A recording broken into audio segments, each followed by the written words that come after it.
तो जो discounting technique है इसमें जो सेकंड है वो internal rate of return, internal rate of return है, इसको हम हिंदी में कहते हैं आंतरिक प्रत्याय की दर, आंतरिक प्रत्याय की दर। ठीक है, तो ये जो आंतरिक प्रत्याय की दर है, ये क्या होता है कि इसमें हमको ऑलरेडी कितना रिटर्न आ रहा है हमको दिया है, कितना हमने पैसे लगाए हैं वो भी दे रहा है ना। तो फर्म जो है कितना आपको रिटर्न दे रहा है वो हम यहाँ पे निकालते हैं। तो यहाँ पे जो हम निकालते हैं वो ट्रायल एंड एरर मेथड से निकाला जाता है। ठीक है, तो ये जो हम निकालते हैं इंटरनल रेट ऑफ रिटर्न, तो यहाँ पे जब एनपीवी आपका जब 0 होता है ना, तब हम यहाँ पे निकालते हैं आर की वैल्यू निकालते हैं यहाँ पे। ठीक है, इसको अब याद रखिए, एग्जाम में कई बार पूछा भी गया है कि एनपीवी कब इंटरनल रेट ऑफ रिटर्न कब निकलता है, जब एनपीवी 0 होता है तब हम आर निकालते हैं, मतलब हमारा जो आर कितना है। ठीक है, तो हमारा जो फॉर्मूला है एनपीवी का, NPV is equal to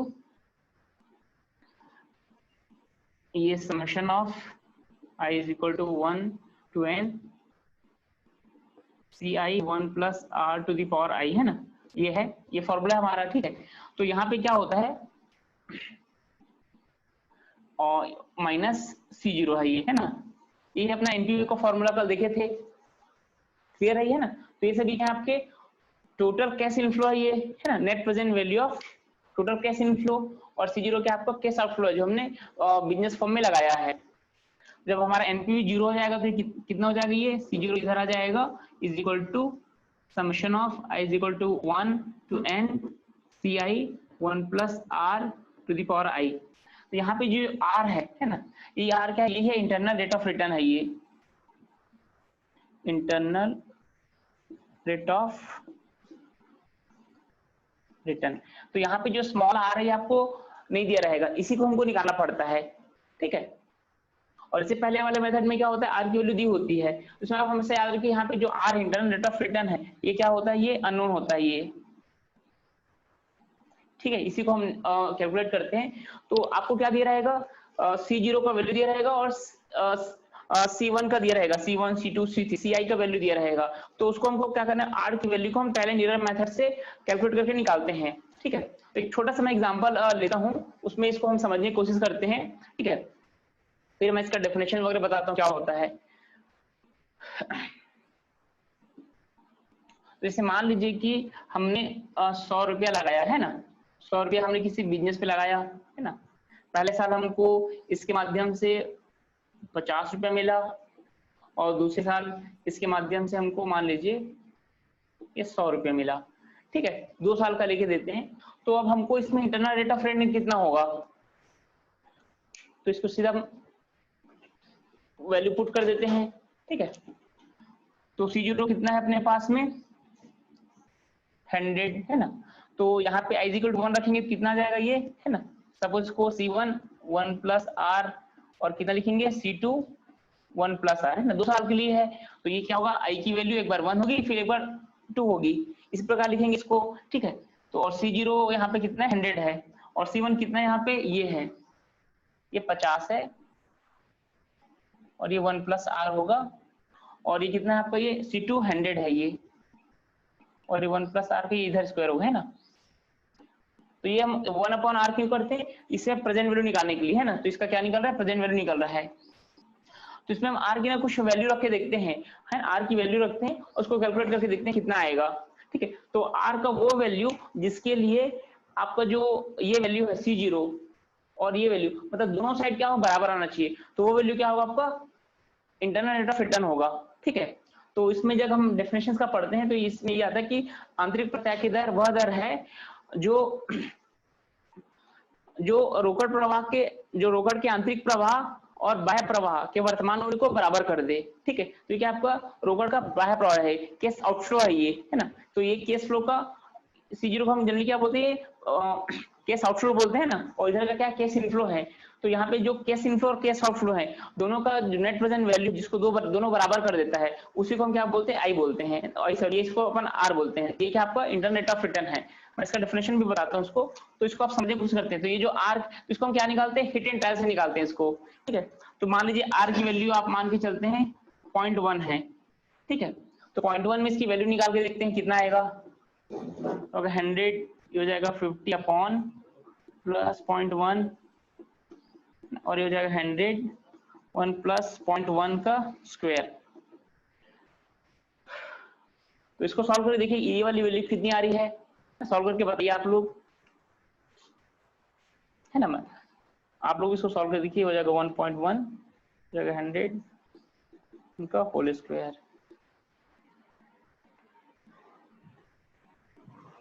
sir ये 50 डिवाइडेड बाय 1.1 का आ रहा है 45.454545 45.45 ना, 4545।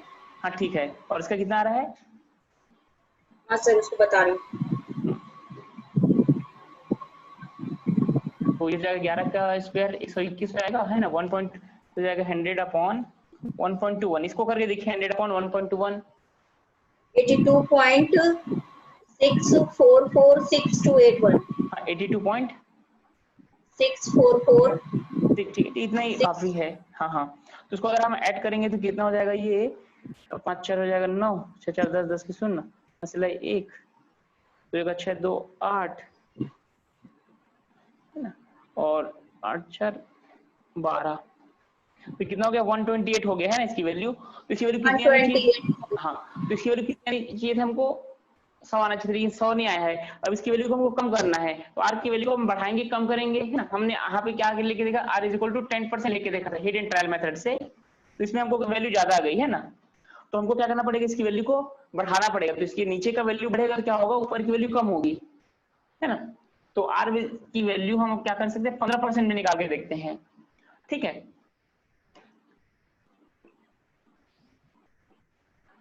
ठीक है हेमलता जी, कल का वीडियो आप लोग को देखेंगे, मैं आप लोग को भेजा हूँगा, है ना। तो ये सब क्या है, प्रेजेंट वैल्यू निकालने का, ये ना बहुत इजी होता है, आप लोग को टफ बिल्कुल सोचना नहीं है।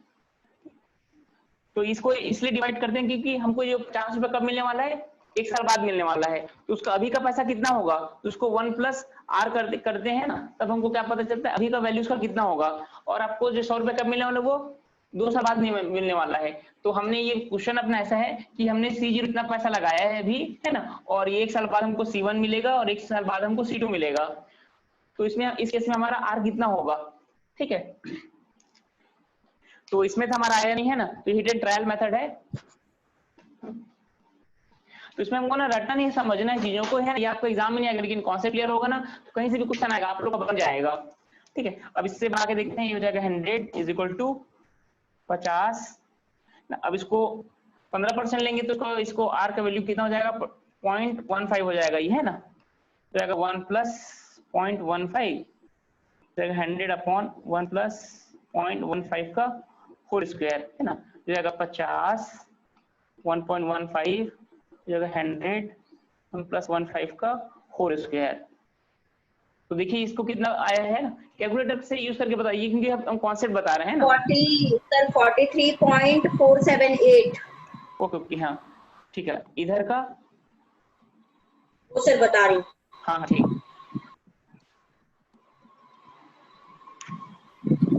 जिस टाइप का आप लोग सॉल्व किए रहेंगे ना तो क्या होगा, आप लोगों का कॉन्सेप्ट बढ़िया रहेगा। इससे पहले का क्वेश्चन भी इसी टाइप का ही था, है ना। उसमें हमको ये वाला वैल्यू ऑलरेडी दिया हुआ था, है ना। तो ऐसे होता है कि पॉइंट देने से थोड़ा सा टाइम टेकिंग हो जाता है ये। सर 75.614367 75.61 है ना, ठीक है। तो मतलब ये अभी इसको ऐड करेंगे ना तो 100 से ज्यादा ही आएगा, है ना।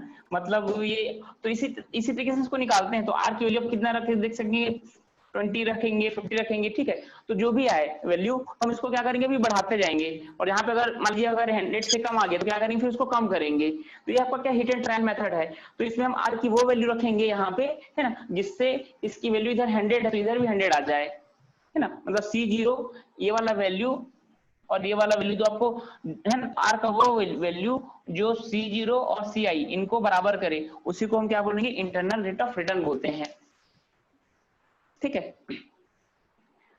तो इसको आप लोग है ना हेडेड ट्रायल आप लोग इसको लगा के देखिएगा और बताइएगा कितना वैल्यू के आसपास में ये 100 आता है इधर का। ठीक है, तो आप लोग आफ्टर क्लास को निकाल के देखिएगा और जो लोग नहीं निकाल रहे हैं थोड़ा जगह छोड़ दीजिएगा उसको, है ना।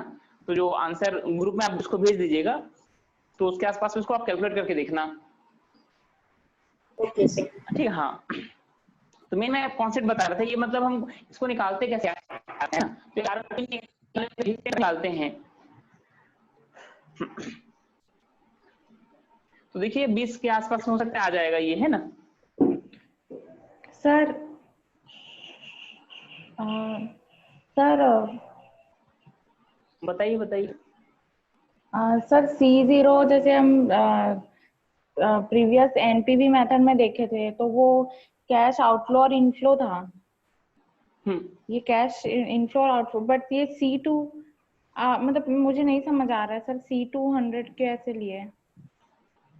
C2 100 वो कुछ भी हो सकता है ना। इसमें ना ये 100 नहीं ली है, मतलब ना हमने 100 रुपया लगाया है, उसका हमको पहला C1 क्या है 50 रुपया मिला है और दूसरे बार में 100 मिला है, इसका बस से कुछ जस्ट एग्जांपल है ये, है ना। तो ये कुछ भी हो सकता है, 150 हो सकता है, 75 होता है, 90 हो सकता है। नहीं सर, वो आउटफ्लो और इनफ्लो है ना। इनफ्लो है, ये इनफ्लो ACI है ना, इसमें वैल्यू रख दी है C1 C2 C3 ऐसा चलते जाएगा ये। तो C1 कितना लिया हम लोग 50, C2 लिए हैं। ठीक है पूजा जी। सर C0 आउटफ्लो है ना। हाँ C0 आउटफ्लो है, मतलब जो इन्वेस्टमेंट कर रहे हैं। हाँ हाँ, इसको लिख लीजिए C0 क्या आपका कैश आउटफ्लो है ना, या फिर इसको आप ये इन्वेस्टमेंट है। ठीक है, और यहाँ पे जो C1 C0 है ना, ये C1 C2 C3 ये सब क्या है कैश इनफ्लो है ये। हाँ ठीक है sir. Cash inflow of the firm ना, फर्म के द्वारा प्राप्त रोकड़, है ना, मतलब हर साल उनको आता है। C1 मतलब 1 साल बाद हमको मिलने वाला पैसा, C2 मतलब 2 साल बाद मिलने वाला पैसा, C3 मतलब 3 साल बाद मिलने वाला पैसा। और ये सब हम इसमें क्या निकालते हैं 1 + r की घात i, ये सब क्या करते हैं उनकी प्रेजेंट वैल्यू बताता है ये, है ना। तो क्या करेंगे जैसे C1 है 1 साल बाद मिलने वाला पैसा है, तो उसमें 1 + r करेंगे क्या हो जाएगा, नीचे डिवाइड कर देंगे तो प्रेजेंट वैल्यू, है ना, जो भी C1 है उसका प्रेजेंट वैल्यू कितना होगा अभी के, है ना, टाइम में उसका वैल्यू कितना होगा। और वैसे C2 में अगर 1 + r2 का स्क्वायर कर देते हैं, इसका मतलब क्या होगा 2 साल बाद जो पैसा मिलने वाला है उसका अभी का रेट कितना है, उसका प्रेजेंट वैल्यू कितना है। ठीक है, तो हमने एग्जांपल में सिर्फ 2 लिया था, है ना, जैसे समझने के लिए।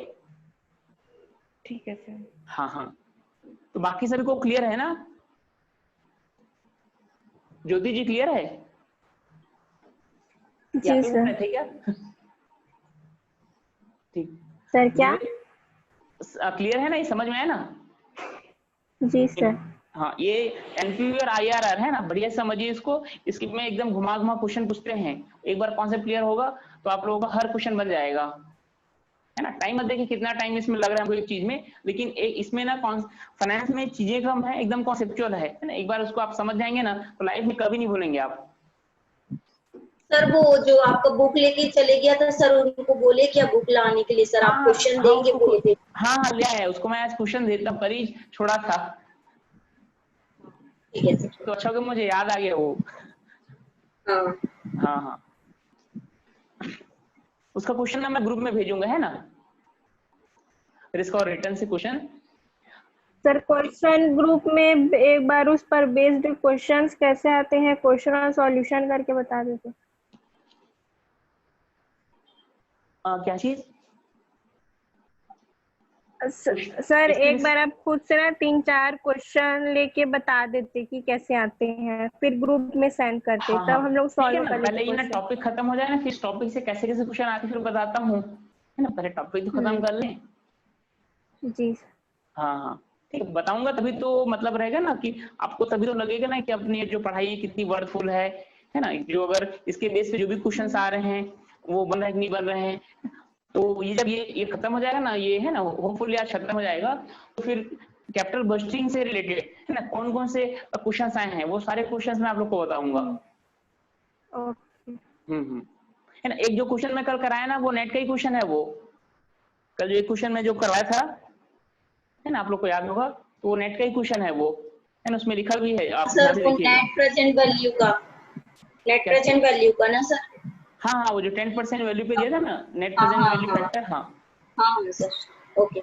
हाँ, और ऐसे ही क्वेश्चंस आते हैं, और उस पे बेसिस भी आते हैं। जो पेबे पीरियड का देखे थे उससे भी क्वेश्चन आते हैं, उसके भी क्वेश्चन मैं बताऊंगा आप लोग को, है ना, जो नेट में आए हुए क्वेश्चन है वो। तो ये क्वेश्चन ये क्लियर हो गया, इंटरनेट ऑफ रिटर्न क्या होता है ना। तो ये इंटरनेट ऑफ रिटर्न क्या होता है, ये आर होती है, ठीक है। तो ये आर क्या होता है, ये आर का वह मान होता है जो कैश इनफ्लो के प्रेजेंट वैल्यू और कैश आउटफ्लो के प्रेजेंट वैल्यू दोनों को समान कर देता है, ठीक है। इसको मैं लिखवा लेता हूँ, लिखवाता हूँ, उसको आप लिख लीजिएगा। इसको ना निकालिएगा कितना आएगा। दिव्या जी को समझ में आ रहा है? दिव्या जैन जी? यस सर, आ रहा है। आ रहे हैं ना? हाँ, आप प्रीवियस वीडियो देखे थे ना? हाँ हाँ देखने सर, थे। मैं वो क्लास ज्वाइन की थी, हो गया है मेरा, समझ में आ गया मुझे। ठीक ठीक ठीक।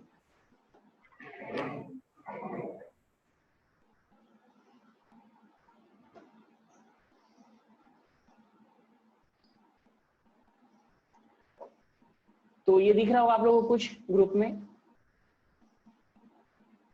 स्क्रीन शेयर हो रहा है ना?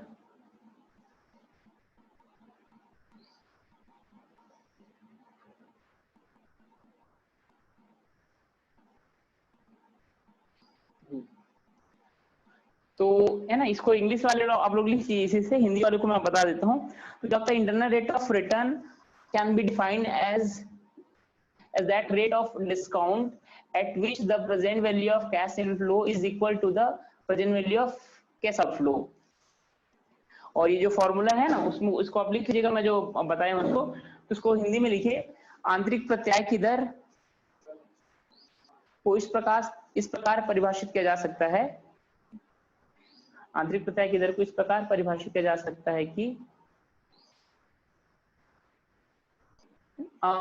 है ना, वह छूट की दर, है ना, वह छूट की दर, वह छूट की दर जो रोकड़ के अंतर प्रवाह, जो रोकड़ के अंतर प्रवाह के वर्तमान मूल्य, जो रोकड़ के अंतर प्रवाह के वर्तमान मूल्य और रोकड़ के बाह्य प्रवाह और रोकड़ के बाह्य प्रवाह के वर्तमान मूल्य को बराबर करता है,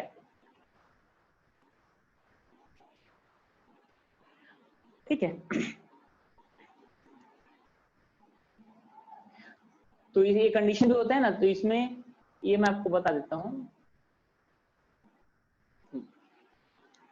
ठीक है। तो मैंने क्या बताया कि जो आर होता है ना, आंतरिक प्रत्याय की दर है ना, वह छूट की दर है जो रोकड़ अंतर प्रवाह के वर्तमान मूल्य और रोकड़ बाह्य प्रवाह के वर्तमान मूल्य को बराबर करता है, ठीक है। तो यहाँ पे हम आर का जो वैल्यू लिए है ना, वो क्या कर रहा है, आपका कैश इनफ्लो और कैश आउटफ्लो को क्या कर रहा है, बराबर कर रहा है, ठीक है। डेफिनेशन क्लियर हुआ।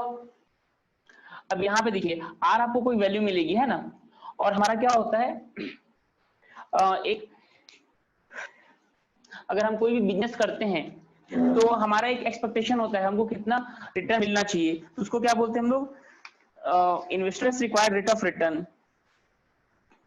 ठीक है। तो इसकी जो तुलना हम करते हैं, ये फिर इसको क्या बोलते हैं, cut off rate of return बोलते हैं, है ना। तो जैसे आप लोग का नेट में क्या होता है, कट ऑफ होता है, तो उस कट ऑफ में जो उसके ज्यादा नंबर आता है उसको हम क्या करते हैं, क्वालिफाई करते हैं। तो यहाँ पे भी क्या होता है, सेम चीजें होती हैं। तो यहाँ पे भी क्या है, कट ऑफ होता है। जैसे मैं अगर किसी बिजनेस में इन्वेस्टमेंट कर रहा हूँ तो मुझे लगता है कि यहाँ पे कम से कम 15% मिलना चाहिए, तो क्या आपका cut off rate of return है। यहाँ पे हम जो तुलना करते हैं, यहाँ पे हम जो डिसीजन लेते हैं, ठीक है। तो जो डिसीजन हम लेते हैं, यहाँ पे ये देखते हैं कि जो cut off rate of return है और हमारा जो वैल्यू आर निकला है ना, उसका हम दोनों को आपस में कंपेयर करते हैं। तो ये हमारा जो इंटरनल रेट ऑफ रिटर्न निकलता है, इसको हम क्या बोलते हैं, ये आर है। तो ये आर की वैल्यू अगर cut off rate of return, है ना, के बराबर या इससे ज्यादा है, ठीक है, तो क्या होगा, प्रपोजल एक्सेप्टेड, प्रपोजल या फिर प्रोजेक्ट भी बोल सकते हैं, प्रोजेक्ट एक्सेप्टेड। तो यहाँ पे जो प्रस्ताव या परियोजना स्वीकार की जाती है ना, तो यहाँ पे क्या होगा, जो आर कैप का इंटरनल रेट ऑफ रिटर्न है जो यहाँ से हम निकालते हैं, ठीक है, और cut off rate of return है क्या है, जो हम इन्वेस्टमेंट करते समय हम डिसाइड करते हैं। तो आपके पास में जैसे मान लीजिए कि 10 अलग अलग प्रोजेक्ट हैं, है ना, तो 10 अलग अलग प्रोजेक्ट हैं, तो उसमें हम ये डिसाइड करते हैं कि हमारा कट ऑफ कितना होगा। तो जिस प्रोजेक्ट में क्या होगा, आपका cut off rate of return से IRR जो ज्यादा आएगा उसको हम क्या करेंगे, एक्सेप्ट कर लेंगे, और बाकी को क्या करें, रिजेक्ट कर देंगे, ठीक है। और क्या होगा, अगर R less than cut off rate of return, है ना, तो ये क्या होगा, ये प्रपोजल रिजेक्ट हो जाएगा। तो ये क्या होगा, जो प्रस्ताव होगा वो अस्वीकृत हो जाएगा वो, ठीक है। इस प्रकार हम यहाँ पे क्या करते हैं, डिसीजन लेते हैं। तो हमने एनपीवी भी देखा था, वहां पे हम 0 से तुलना करते हैं। अगर एनपीवी की वैल्यू 0 से बड़ी आ रही है मतलब प्रपोजल एक्सेप्टेड रहेगी, है ना, और 0 से छोटी आएगी तो क्या होगा, वो रिजेक्टेड होगा। इक्वल टू 0 एक्सेप्टेड में B not be accepted.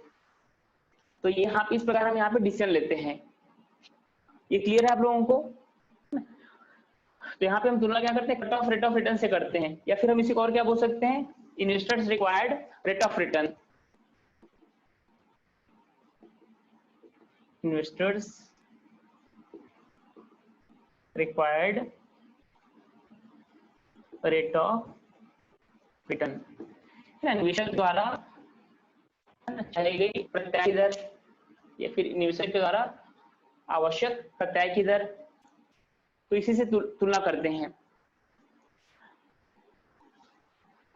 Clear हुआ IRR, internal rate of return, ठीक है। और इसमें हम क्या करते हैं कि जैसे हमको मान लीजिए कि 5 साल का प्रोजेक्ट है इसमें, ठीक है, तो इसमें जो भी हमको पैसा मिल रहा है हम इसमें ये मान के चलते कि उसका इन्वेस्टमेंट हम फिर से अपनी कंपनी में करते हैं, है ना, ये इसमें हम मान के चलते हैं। तो जो आपका जो रेट ऑफ रिटर्न आ रहा है ना, उसी के हिसाब से हम फिर से उसमें इन्वेस्टमेंट करते जाते हैं, है ना, ऐसा इसमें मान्यता होता है, ठीक है। ये हमारे इसमें फ्री एजम्पशन होता है। और इससे पहले वाला जो हम पढ़े थे, है ना, एनपीवी मेथड में, ये सबको मैं आगे डिफरेंस भी बताऊंगा, डिफरेंस एंड सिमिलरिटीज। तो उसमें जो फिक्स होता है आर, है ना, जो एनपीवी पढ़े थे जो फिक्स आर होता है उसी हिसाब से इन्वेस्टमेंट करेंगे, और इसमें इसके हिसाब से फिर से हम अपने प्रोजेक्ट में री इन्वेस्टमेंट करते हैं। कौन से दर से, आर से, रेट ऑफ रिटर्न के हिसाब से, इंटरनल रेट ऑफ रिटर्न।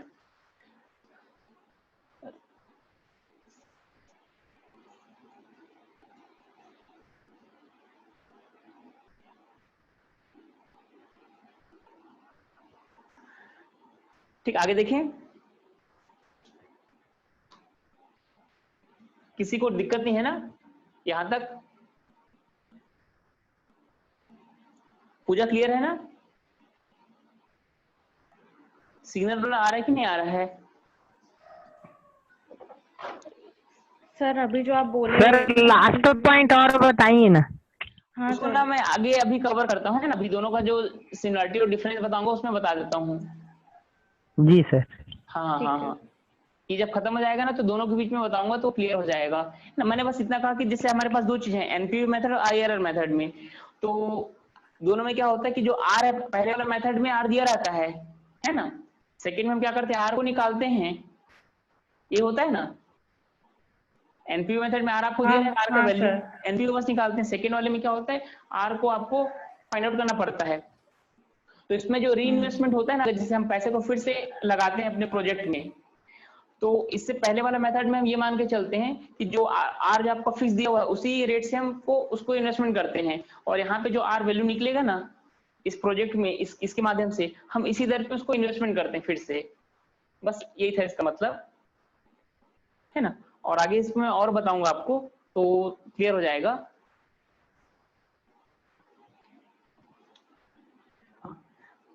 तो अब आगे देखते हैं, थर्ड है profitability index, pi method.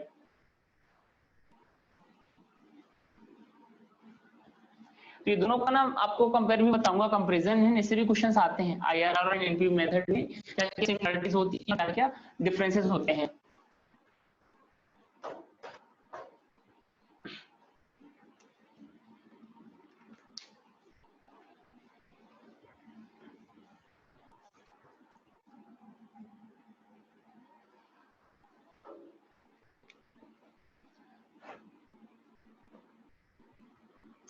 Third है प्रॉफिटेबिलिटी इंडेक्स मेथड।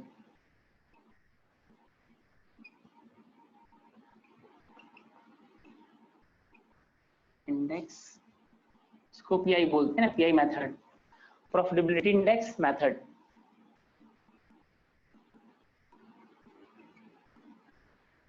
तो इसका जो फॉर्मूला है प्रॉफिटेबिलिटी इंडेक्स मेथड, तो आपका present value of cash inflow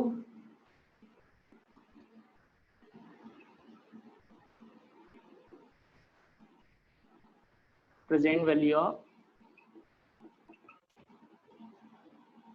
cash inflow upon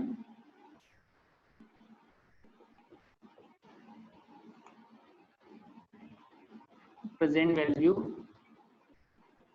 of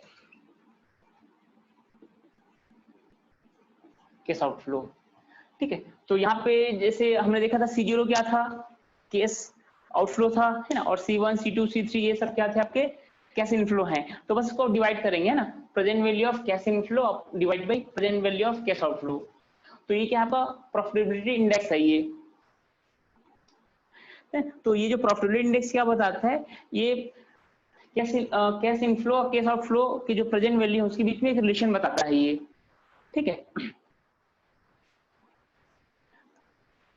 तो यहाँ पे हम जो है ना, तो यहाँ पे कैसे इसको डिफाइन करते हैं, प्रेजेंट प्रॉफिटेबिलिटी इंडेक्स क्या है ना, it represent the relationship between the cash inflow, between present value of cash inflow and present value of cash outflow. Basically इसका डेफिनेशन है। ठीक है, तो आप लिख सकते हैं कि लाभदायकता सूचकांक है ना, इसको हम क्या लिखेंगे, लाभदायकता सूचकांक, लाभदायकता सूचकांक। तो आप लोग हिंदी में लिख सकते हैं जो लाभदायकता सूचकांक है वो रोकड़ प्रवाह के रोकड़ अंतर प्रवाह के वर्तमान मूल्य और रोकड़ बाह्य प्रवाह के वर्तमान मूल्य के बीच में संबंध बताता है।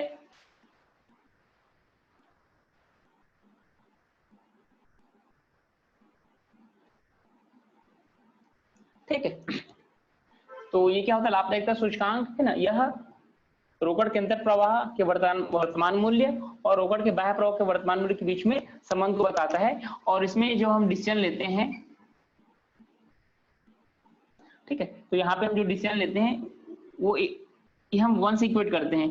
अगर वैल्यू क्या होगा, ग्रेटर देन 1 होगी, है ना, ग्रेटर देन 1 होगी, इसका मतलब क्या है कि ऊपर की जो वैल्यू है वो ज्यादा होगी और नीचे की वैल्यू कम होगी, तभी तो ग्रेटर देन 1 आएगा, है कि नहीं।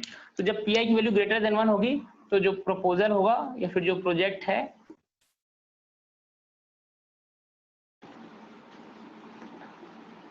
और जो पीआई की वैल्यू लेस देन 1 होगी तो प्रोजेक्ट रिजेक्टेड हो जाएगा, है ना। और पीआई की वैल्यू अगर इक्वल टू 1 आ रही है तो क्या होगा, प्रोजेक्ट में बी एक्सेप्टेड और रिजेक्टेड। तो परियोजना स्वीकार की जा भी सकती है और स्वीकार नहीं की जा सकती है। ठीक है, तो 3 तरीके से हम यहाँ पे डिसीजन लेंगे।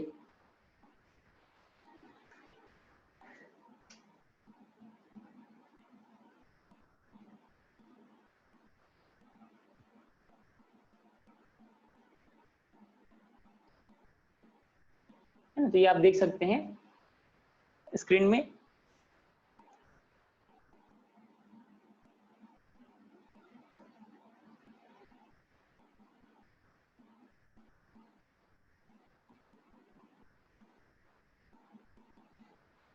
ठीक, इसमें कोई दिक्कत नहीं है।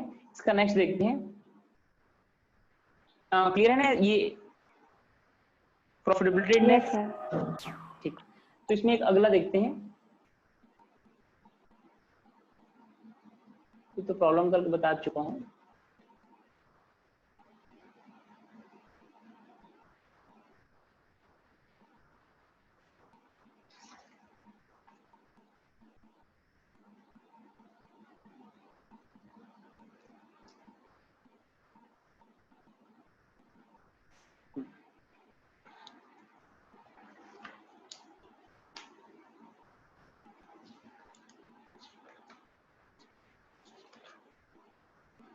इसमें ना बेसिकली बहुत सी बुक मैंने 3 ही दिया हुआ है, तो एक और होता है,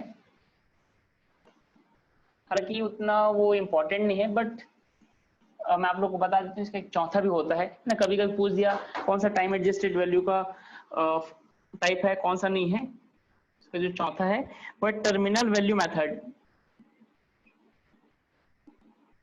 टर्मिनल वैल्यू मेथड, इसको हिंदी में बोलते हैं अवसान मूल्य विधि। तो इस मेथड में क्या होता है, हम इसमें ये मान के चलते हैं कि हमारा जो भी आउटपुट मिलेगा उसको हम फिर से उस प्रोजेक्ट में इन्वेस्टमेंट कर देंगे। ठीक है, तो ये काम कब तब तक चलता है जब तक कि आपका जो प्रोजेक्ट है लाइफ वो एंड ना हो जाए। और ओवरऑल में देखते हैं कि जिसमें हमको ज्यादा प्रॉफिट मिलेगा वो हमारा बेस्ट प्रोजेक्ट माना जाएगा, उसको हम टॉप प्रायोरिटी देते हैं, है ना। मान लीजिए कि मैं कुछ प्रोजेक्ट में इन्वेस्टमेंट किया है ना, मान लीजिए कि मैं खेत लिया, ठीक है, और जैसे मान लीजिए कि या फिर कोई फैक्ट्री मान के चलते हैं, एक फैक्ट्री हमने स्टार्ट किया और उसमें जो भी प्रॉफिट आया हम उसको फिर से उसी में इन्वेस्टमेंट कर दिए। तो ये मान लीजिए कि उसका फैक्ट्री का लाइफ स्पान 20 साल है ना, तो 20 साल तक हम ऐसा करके देखेंगे। तो इसमें जो भी हम एग्जैक्शन मान के चलते हैं वो आपका अनुमानित होता है, वो एक्चुअल नहीं होता है। तो हम ये मान के चलते 20 साल तक आपको जो भी प्रॉफिट मिलते जाएगा, है ना, हम एक मान लगा 1 साल बाद आपको कितना इतना प्रॉफिट मिलेगा, 2 साल बाद इतना प्रॉफिट मिलेगा, सबको उसी में इन्वेस्टमेंट करते जाएंगे। ठीक है, तो इसमें क्या होता है, जो री इन्वेस्टमेंट होता है वो उसी दर से होता है, या फिर बोल सकते हैं कि जो उस समय हमारे पास जो बेस्ट अपॉर्चुनिटी हमारे पास अवेलेबल होगा उस दर से हम उसमें इन्वेस्टमेंट करेंगे। ठीक है, और उस इन्वेस्टमेंट के बाद में जिस प्रोजेक्ट में आपको ज्यादा रिटर्न मिलेगा वो प्रोजेक्ट आपके लिए क्या रहेगा, वो बेस्ट रहेगा। तो इसमें कुछ फॉर्मूला वगैरह नहीं है, तो आप लोग चाहे तो इसमें लिख सकते हैं अंडर दिस मेथड। इसका एक्चुअली स्लाइड नहीं बना था, इसको आप लोग हिंदी मैं बोल देता हूँ, आप लोग रिकॉर्डिंग में बाद में इसको सुन लीजिएगा, है ना, और नोट कर लीजिएगा। Under this method it is assumed that each of the future cash flows is immediately reinvested in another project at certain rate of return until the termination of the project. एक बार फिर से बोलता हूँ, under this method it is assumed that each of the future cash flows is immediately reinvested in another project at a certain rate of return until the termination. यह माना जाता है कि भविष्य के रोकड़ प्रवाह को पुनः अन्य परियोजनाओं पर निवेश किया जाता है किसी निश्चित प्रत्याय की दर पे जब तक कि परियोजना का समापन ना हो। ठीक है, तो इसमें ऐसा बोल रहे हैं कि किसी अदर प्रोजेक्ट, मतलब अगर मान लीजिए उस प्रोजेक्ट में अगर आपको रेट ऑफ रिटर्न ज्यादा नहीं मिलता, हम अदर में भी कर सकते हैं, है ना, और आपको लगता है कि आपका जो प्रोजेक्ट है वो ज्यादा रेट ऑफ रिटर्न दे रहा है, ज्यादा इंटरेस्ट दे रहा है, तो हम उसमें भी इन्वेस्टमेंट कर सकते हैं, है ना। तो आपका जो प्रोजेक्ट है उसमें आपको हर साल क्या मिल रहा है, आपको कुछ प्रॉफिट मिलेगा। तो इसमें जो प्रॉफिट मिलेगा उसको हम इसमें भी इन्वेस्टमेंट कर सकते हैं, फिर अदर प्रोजेक्ट में भी इन्वेस्टमेंट कर सकते हैं। ठीक है, अदर प्रोजेक्ट में भी इसमें इन्वेस्टमेंट कर सकते हैं। तो ये क्या होगा, जैसे हमको प्रॉफिट मिला इमीडिएटली हम इसमें इन्वेस्टमेंट कर देंगे। तो ये प्रोसेस कब तक चलता रहेगा, जब तक कि आपका जो प्रोजेक्ट है वो खत्म ना हो जाए। ठीक है, और इस तरीके से जिसमें आपको ज्यादा रिटर्न मिलेगा वो प्रोजेक्ट आप इसमें सेलेक्ट करेंगे। ठीक है, तो इसमें बस इतना ही है और इसमें कुछ नहीं है। तो अब हम लोग देखते हैं कि एनपीवी और आईआरआर में कंपैरिजन देखते हैं ना, जो एग्जाम में क्वेश्चंस आते हैं इसमें से।